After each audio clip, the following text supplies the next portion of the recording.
Con riferimento all'assicurazione professionale, va detto che la riforma delle professioni che è stata introdotta ormai da diverso tempo, parliamo ormai di decorrenza gennaio 2012,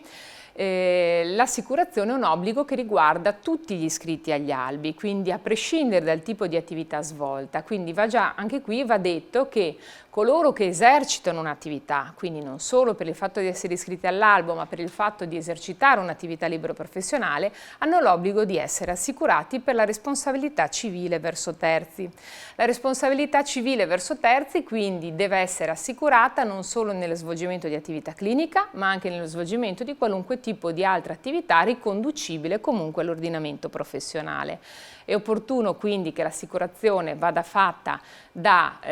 tutti i professionisti effettivamente esercitanti l'attività. Esiste in realtà una convenzione con l'Allianz fatta dalla Campi, che è la Cassa Assistenza Mutua degli Psicologi Italiani, che propone tra l'altro un prodotto assicurativo tarato sugli psicologi ad un prezzo molto contenuto, quindi tutto sommato proprio per il costo che si aggira intorno ai 40 euro annui può assolutamente essere affrontato questo obbligo senza grandi angosce. Sarebbe importante anche sapere che la normativa della riforma delle professioni prevede che l'obbligo assicurativo non vada solo appunto adempiuto, ma vada anche comunicato al cliente o paziente che si è assicurati, andando a comunicare